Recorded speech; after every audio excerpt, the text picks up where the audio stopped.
Hi friends, എല്ലാവർക്കും പുതിയൊരു വീഡിയോയിലേക്ക് സ്വാഗതം.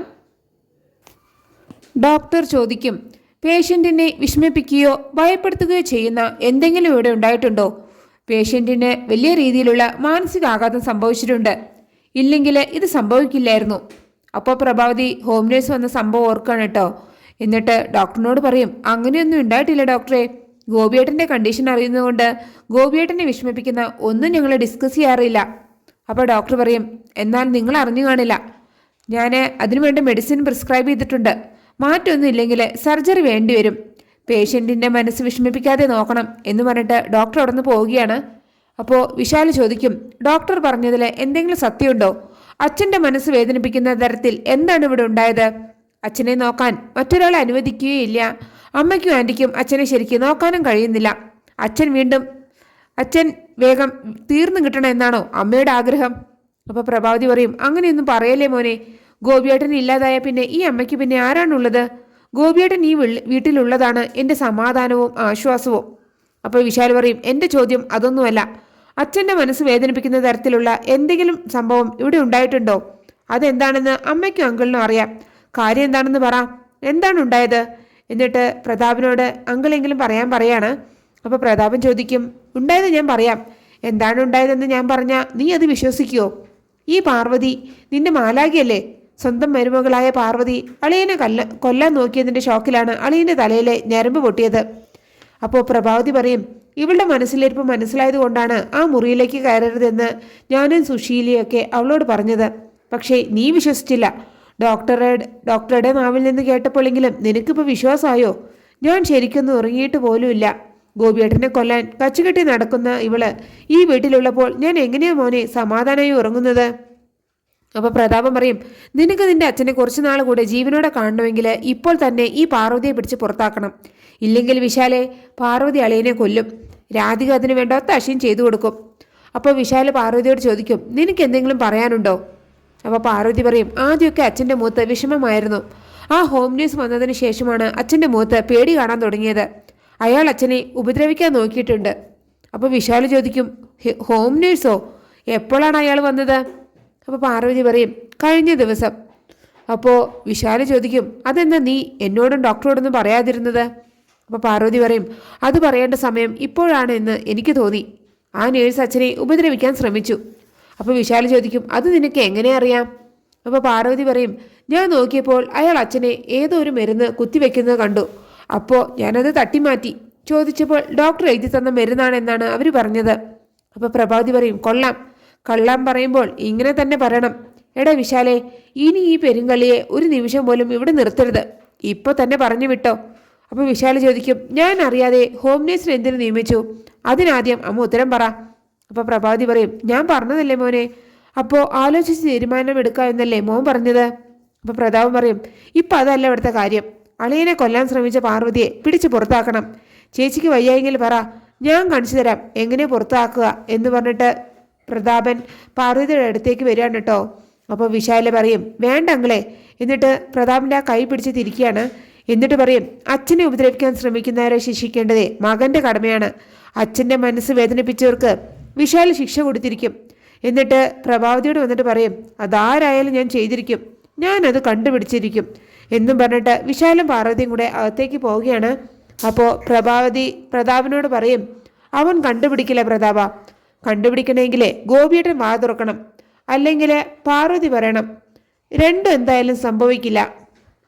പിന്നെ കാണിക്കുന്നത് പാർവതി ആ മേക്കപ്പ് സാധനമായിട്ട് പുറത്തേക്ക് പോകുന്നതാണ് കേട്ടോ. അത് കണ്ടുകൊണ്ടുവരുന്ന ജാസ്മിൻ വിചാരിക്കും, അവൾ അത് അരവിന്ദനെ ഏൽപ്പിക്കാൻ പോവുകയാണ്. അത് അയാളുടെ കയ്യിൽ കിട്ടിയ ഞാനും ഏട്ടനും അറസ്റ്റ് ചെയ്യപ്പെടും. ഇനി എന്തു ചെയ്യുമെന്ന് ആലോചിച്ചിട്ട് ജാസ്മിൻ ജിതിനെ ഫോൺ വിളിക്കുകയാണ്. എന്നിട്ട് ഉണ്ടായതെല്ലാം ജിതിനോട് പറയാൻ കേട്ടോ. എന്നിട്ട് പറയും, അവളിപ്പോൾ അതുകൊണ്ട് അരവിന്ദനെ കാണാൻ പോയിരിക്കുകയാണ്. അയാൾ അത് കിട്ടിയാൽ സത്യം കണ്ടുപിടിക്കും, നമ്മൾ അറസ്റ്റ് ചെയ്യപ്പെടും. വിശാലിനെ കൊല്ലാൻ നോക്കിയതുപോലെ ജയയെ കൊന്നതും നമ്മളാണെന്ന് അയാൾ കണ്ടുപിടിക്കും. നമ്മൾ ജയിലിൽ കിടക്കേണ്ടി വരും. ഇനി എന്തു ചെയ്യും ഏട്ടാ?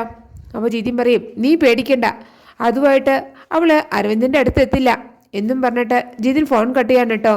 എന്നിട്ട് പാർവതിയെ ഫോളോ ചെയ്തിട്ട് കാറ് പോവാണ്. അപ്പോഴാണ് വിപിൻ അതുവഴി വരുന്നത്. പാർവതിയെ കാണുമ്പോൾ വിപിൻ ഇറങ്ങി വരാണ് കേട്ടോ. എന്നിട്ട് വിപിൻ ചോദിക്കും, പാർവതി ഇത് എങ്ങോട്ടാണ്?